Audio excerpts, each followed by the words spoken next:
our grip on life, the more it slips through our fingers. The Stoics understood this truth thousands of years ago. Epictetus said, "There is only one way to happiness, and that is to cease worrying about things which are beyond the power of our will." Read that again. It's not a poetic phrase. It's a warning. The more you chase after what's outside your control, the more you forfeit the peace that's already available inside you. Peace doesn't begin when life aligns with your plans. It begins when your mind stops demanding that it must. Imagine this. You're stuck in traffic, late for a meeting. You can shout, curse, clench your jaw, blame the other drivers, but none of that will move the cars. All it does is multiply your frustration. Now imagine instead you accept it. You breathe. You say, "This is out of my hands," but my reaction isn't. In that moment, you reclaim something most people never do: your inner authority. You didn't control the traffic, but you controlled yourself. And that is real power. Let's go deeper. Control isn't just about what happens to you. It's about how you interpret what happens. The Stoics taught that it's not events that disturb us, but our judgments about them. Someone ignores your message, and you think, "They're mad at me." A plan fails, and you think, "I'm a failure." But what if neither of those things is true? What if the only thing causing your stress is the story you've attached to the situation? That's why learning to let go is not a weakness, it's a discipline. It's the decision to stop letting your peace depend on things that were never stable to begin with. The weather changes, people leave, markets crash, life moves in unpredictable waves, but your mind, your breath, your principles, these are your anchor, and you don't need to control the storm when you've learned how to hold the wheel. One of the most painful patterns we fall into is believing that if we just try harder, we'll gain control. If we explain better, they'll understand. If we give more, they'll stay. If we worry enough, we'll prevent the worst. But most of that is an illusion. You don't control how others feel. You don't control the future. You don't control how the world responds to your efforts. And here's the most liberating truth of all: you don't need to. You only need to take full ownership of what's actually yours: your attention, your choices, your attitude, your response. That's where all your leverage is. And when you operate from that space, something shifts. Life no longer feels like a constant battle. It becomes a dance. Some steps are yours to lead, others you let go and flow. And in that flow, peace finds you. So how do you train this mindset? Start by paying attention to your tension. Every time you feel your body tighten, ask yourself, what am I trying to control right now? Is it someone's opinion, an outcome, a situation from the past? If the answer is yes, pause, breathe, release it. Not because you don't care, but because it's not yours to carry. Let go, not as a last resort, but as your first act of wisdom. Your peace doesn't come from bending the world to your will. It comes from aligning your will with reality. And when you can do that, not just once, but daily, moment by moment, then even in the middle of chaos, you'll find something few ever experience: stillness. Control is internal, not external. It's easy to think that control means having power over the world around us, over events, people, timing, outcomes. But the more we try to manage what lies outside us, the more life reminds us we never really held that power. People change their minds, plans fall apart, things go wrong despite our best efforts. And yet, in the middle of all that, one form of control remains untouched: internal control. That's where Stoicism builds its foundation.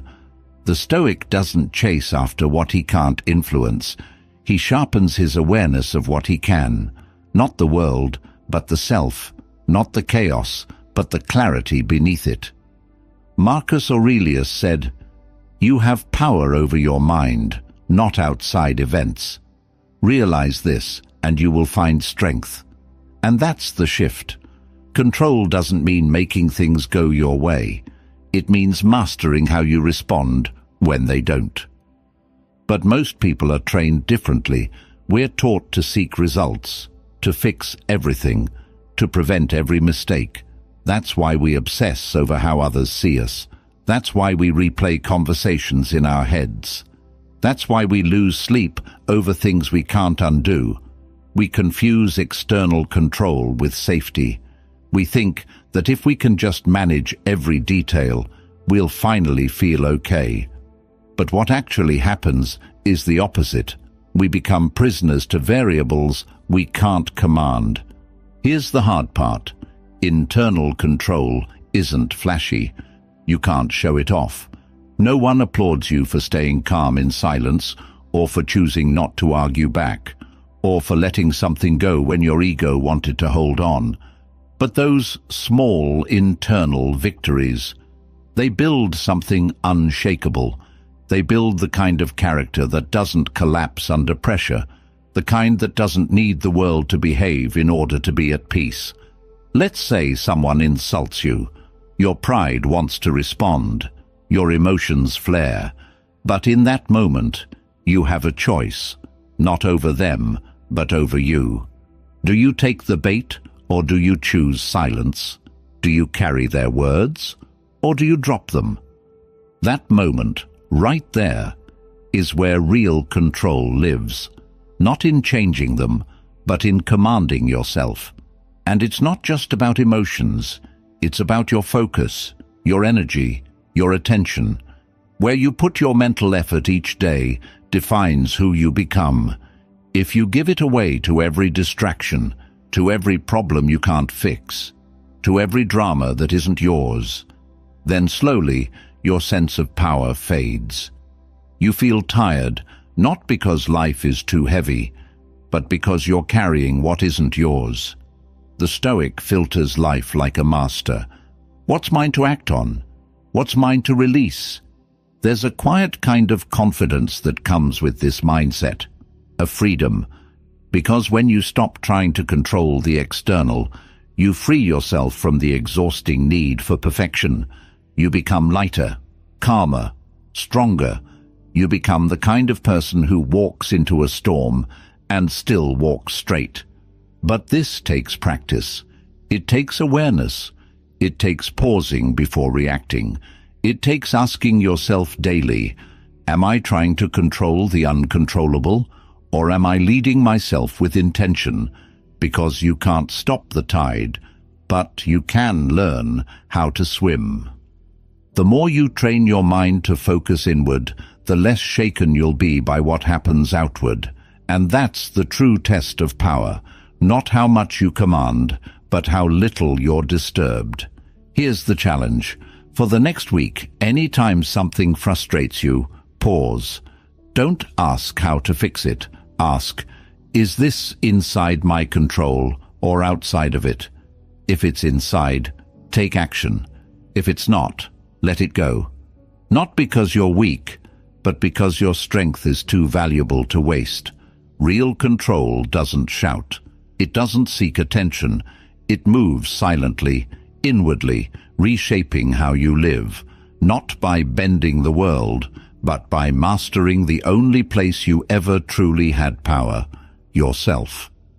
Reclaim your energy from the uncontrollable. Every day, without realizing it, we leak energy, not through action, but through attention. We give it to arguments that ended hours ago, to imaginary scenarios that may never happen, to people who are no longer in our lives, to outcomes we fear but cannot influence. And by the end of the day, we wonder why we feel so mentally exhausted, even though we didn't physically move much. The truth is, exhaustion often isn't about what you did, It's about what you carried. The Stoics understood that energy is sacred, not in some abstract spiritual way, but in a practical daily sense. Your energy is your most limited resource. Where you direct it shapes your mental state, your productivity, your peace, your ability to think clearly. So the question becomes, how much of that energy are you wasting on what doesn't belong to you? Most of us don't realize how deeply entangled we are with the uncontrollable. We feel responsible for how others feel, how they interpret our words, how life unfolds for them. We think it's compassion or duty or loyalty, but it's not. When you constantly pour your energy into fixing what was never yours to begin with, you don't just lose time, you lose your sense of inner balance. And over time, that becomes your normal state, constantly reacting, constantly anxious, constantly tired. Reclaiming your energy is not an act of selfishness, it's an act of responsibility. Because when you pull your focus back to what's yours, your choices, your discipline, your attention, your emotional responses, you become more powerful, not less. You don't become cold or distant. You become centered. You begin to choose what's worth your time and what's not. Take a simple example. Someone disrespects you. You can replay it for hours, analyze every word, tell 10 friends about it. Or you can acknowledge it, set a boundary if needed, and move on. One of those choices drains you. The other restores you. It's not about pretending things don't affect you. It's about not letting them dominate you. Or think of how often we waste energy imagining the future. What if this happens? What if they don't respond? What if I fail? We tell ourselves that worrying is preparation, but it's not. Worry is a mental rehearsal of pain. It drains the present moment of clarity and replaces it with fear. The Stoic approach is different. Do what you can, prepare with reason, then let go. You can't outthink uncertainty, but you can choose not to be consumed by it. And this principle applies not just to individuals, but to how you view the world. The news cycle, social media, the endless stream of opinions and events outside your control. If you let them, they'll steal your peace, shape your emotions, and dominate your mental space. But you have a choice. You can unplug. You can limit what you expose yourself to. You can reclaim your focus, not by ignoring the world, but by filtering it. This is what reclaiming energy looks like in real life. Unsubscribing from emotional chaos, choosing your responses, protecting your inner space like you would protect your home. You don't open your front door to every stranger. Why open your mind to every worry? And yes, this takes discipline.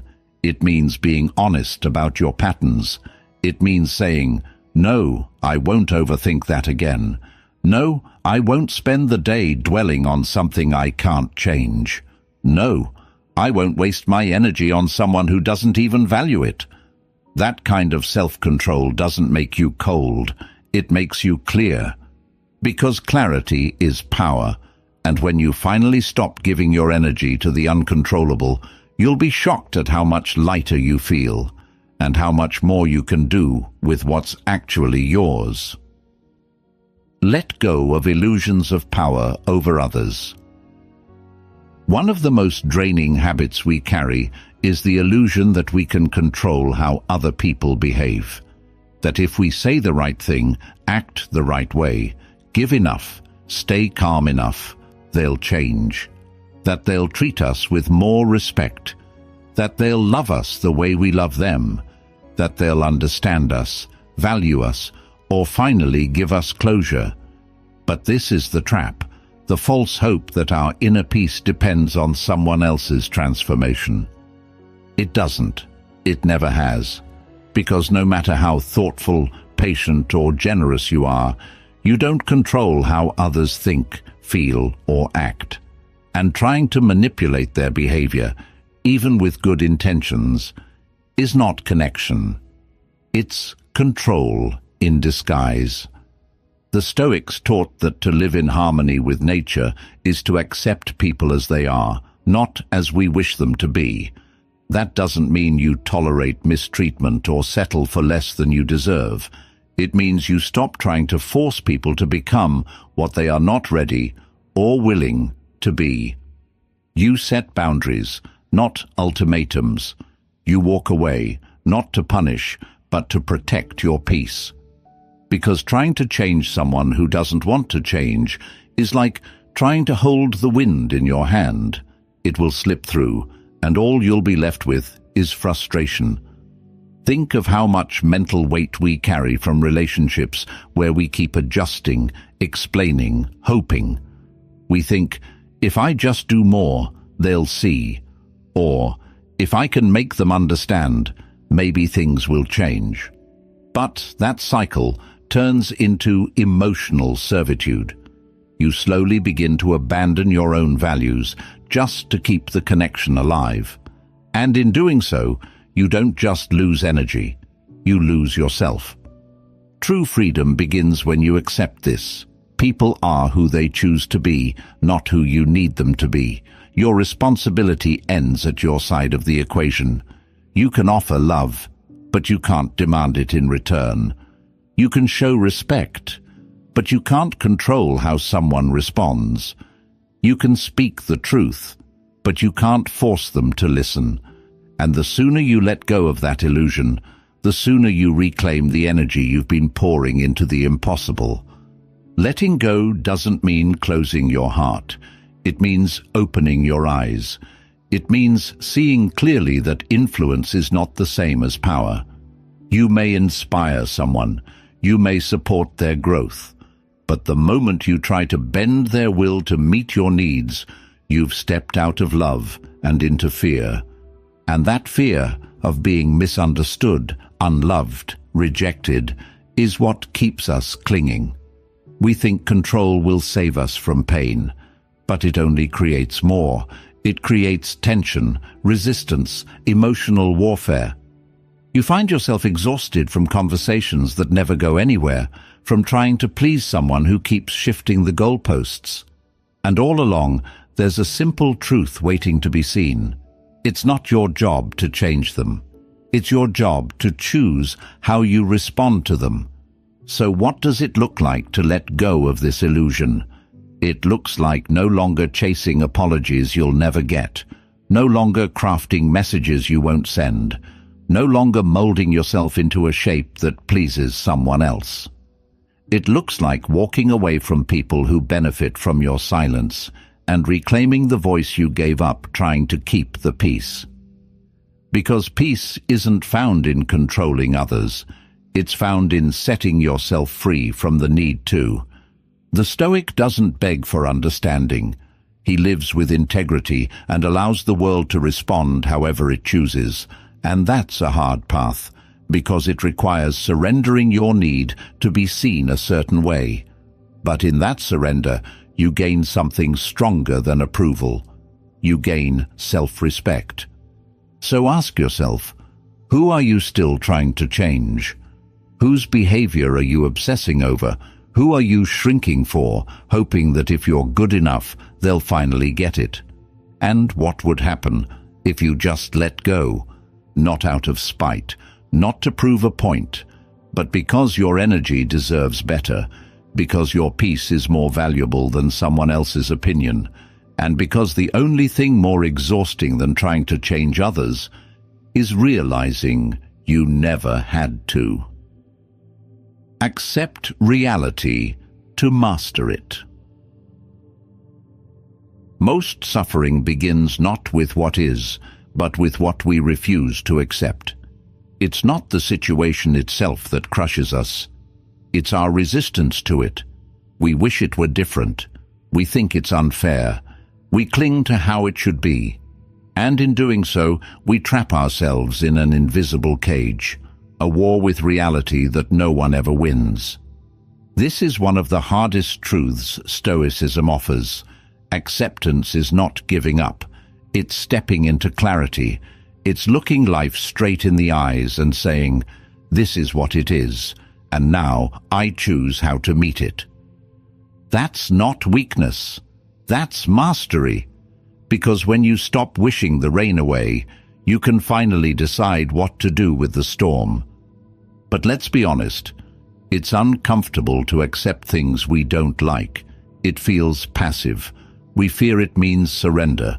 If I accept that I failed, does that mean I stop trying? If I accept that they're gone, does that mean it didn't matter? If I accept this pain, does that mean I'm okay with it? The answer is no. Acceptance isn't resignation.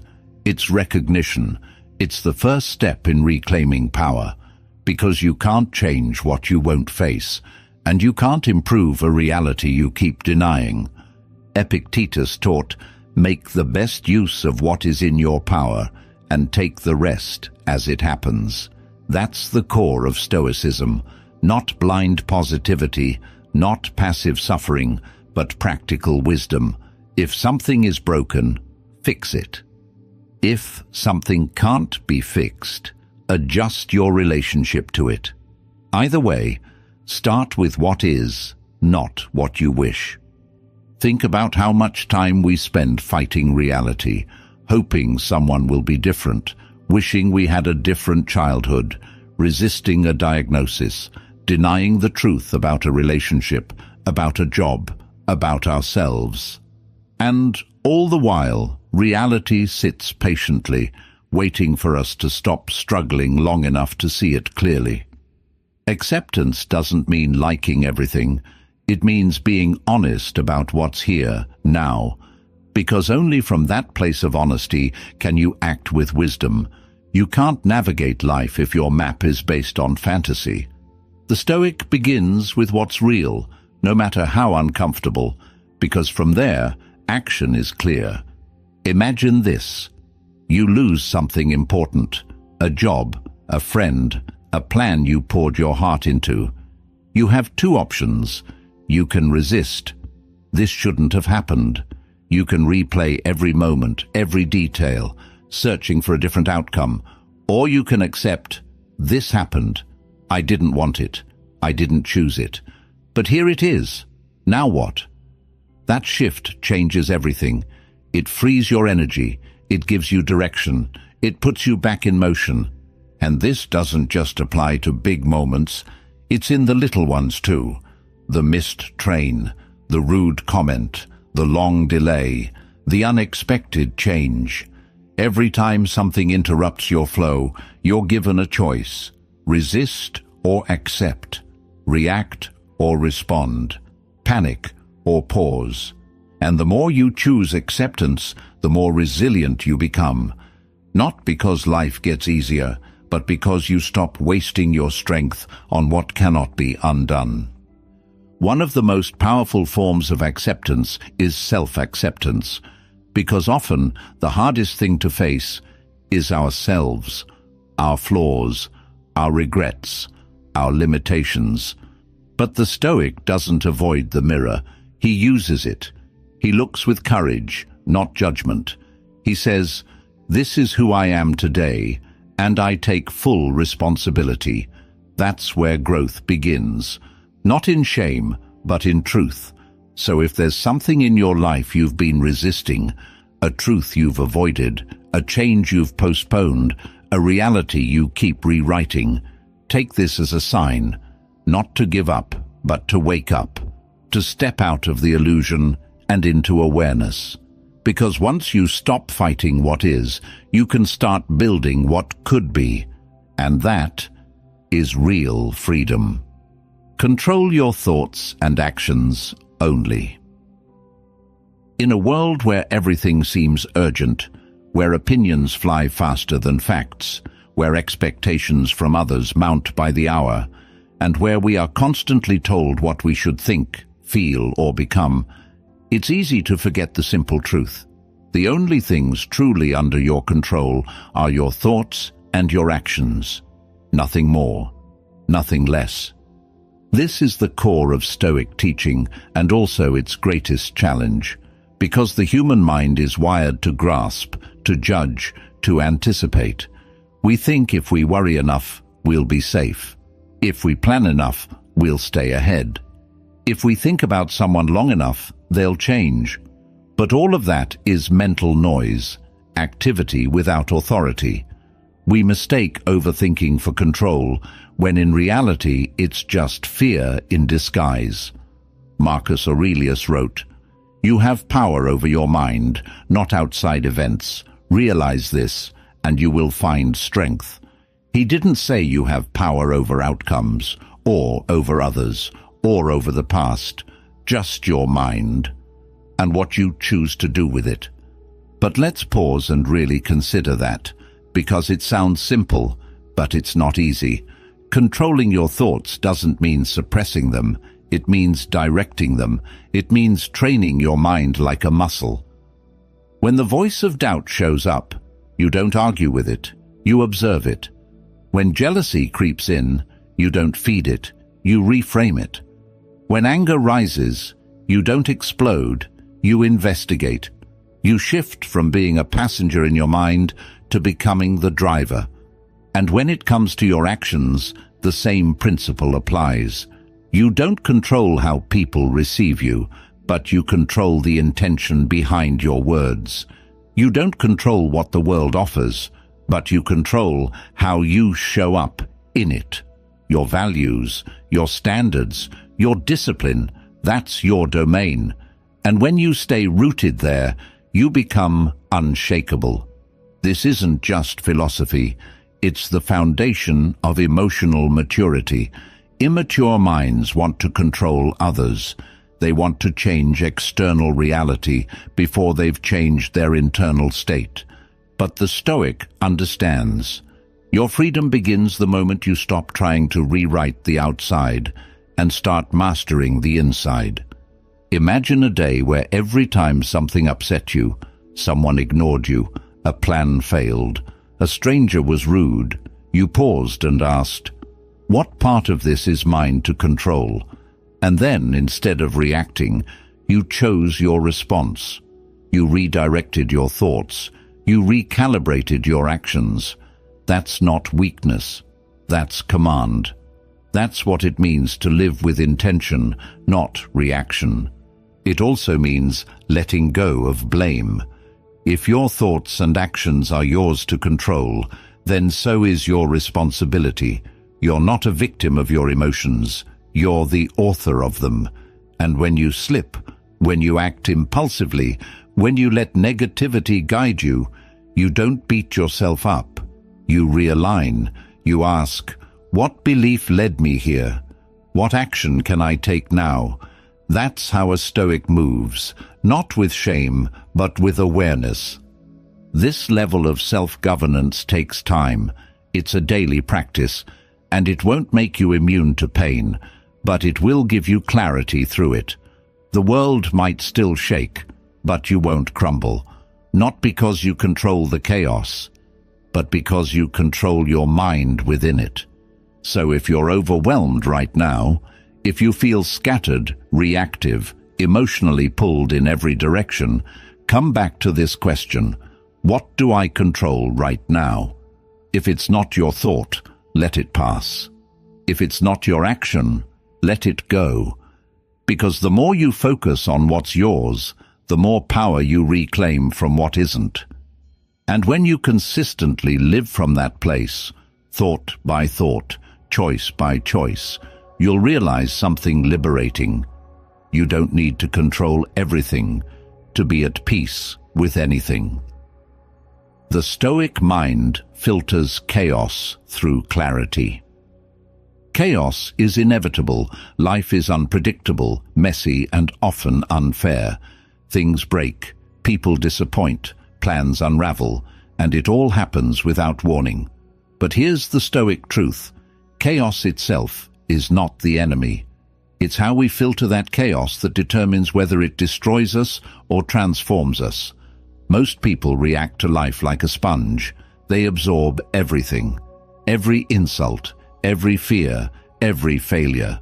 The Stoic, however, is not a sponge. He is a filter.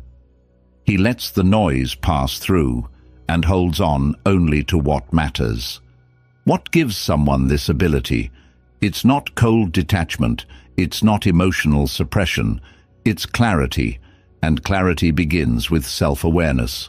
A Stoic mind doesn't avoid chaos, it watches it, it observes, it asks, is this event as terrible as it feels, or is it my interpretation that's fueling the fire?